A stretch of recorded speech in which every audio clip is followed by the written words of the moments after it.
घेत चालू आहे म्हणून म्हणत नाही, हे मनातून म्हणतोय माझ्या. का? कारण तुम्ही काय करत असता हेच लोकांपर्यंत लवकर जात नाही.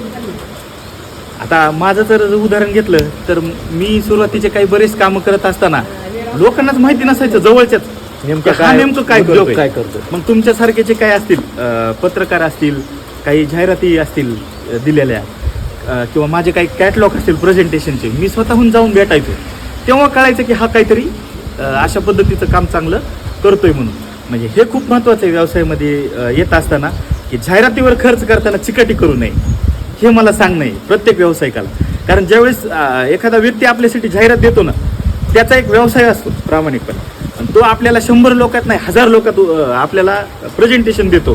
तर त्यावेळी आपण नुसती आपलीच धारणा नाही ठेवली पाहिजे की आज आमचं प्रेझेंटेशन होते, तर त्यांचाही एक व्यवसाय असतो, तर त्यांना जाहिराती त्यांनी दिल्या पाहिजे, असं माझं प्रामाणिक मत आहे. कुठले साहित्य आपल्याकडे उपलब्ध आहे? माझ्याकडे जर विचार केला ना, आता मुलगा जन्मल्यापासून ते मोठा होईपर्यंत, जडणघडण होईपर्यंत सगळे प्रोडक्ट आपल्याकडे येतात. म्हणजे कसं की सुरुवातीला मुलाचं कसं 3 ते 5 वर्ष वयोगट असतं, त्यावेळी तो नर्सरीला जातो शाळेमध्ये. तर संस्था चालकांना जे नर्सरीचं साहित्य आहे ते आपल्याकडे सर्व मिळतं. जसं की बेंचेस असतील, त्यांना खेळायचे टॉयज असतील, ते सगळे आपल्याकडे उपलब्ध आहेत. त्याच्यानंतर दुसरा टप्पा येतो मुलांचा, जे 1ली ते 5वीपर्यंतचा.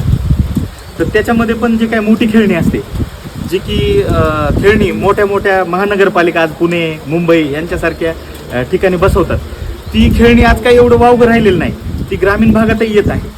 आणि माझं तर एक इच्छा आहे, की माझी स्वतःची इच्छा आहे की आपण ज्या भागातून आलोय ना, तिथे एक चांगल्या पद्धतीचं काम आपल्याला करण्याची संधी मिळावी, ही माझी स्वतःची इच्छा आहे. आणि त्यासाठी जे काही लागतं, जे प्रयत्न असतात, ते मी पण करत राहतो. म्हणजे येऊन अधूनमधून सरपंचांना भेटून जातो, अगदी गावी आलं की चहा पाण्यासाठी बोलवतो त्यांना, किंवा आपलं प्रोडक्ट आहे ते पण सांगतो.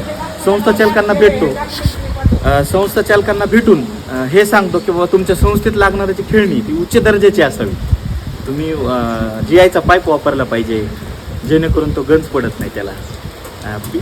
B क्लासचा जर पाईप वापरला तर 10-10 वर्ष ती खेळणी खराब होत नाही.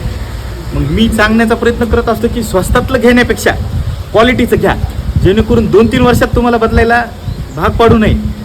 त्यापेक्षा तुम्ही 10 वर्ष पण माझी खेळणी घ्या, मी तुम्हाला 2-3 वर्षात काय 5 वर्षाची वॉरंटी देतो. आणि त्या पद्धतीनं चांगले प्रोडक्ट तुम्ही वापरा.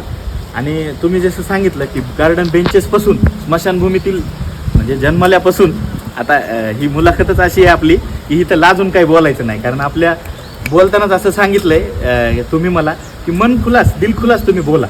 तर अगदी माणूस जन्मल्यापासून मृत्यूपर्यंत जे कॉन्ट्रॅक्टमध्ये जे प्रोडक्ट लागते, ते आता आपण व्यवसायात तशा उतरल्यामुळं तर आपल्याला न लाजता हे सांगावंसं वाटतं. स्मशानभूमीमध्ये काय स्मशानभूमीमध्ये जे बेंचेस असतात चांगल्या दर्जाचे, ते आपण देतो.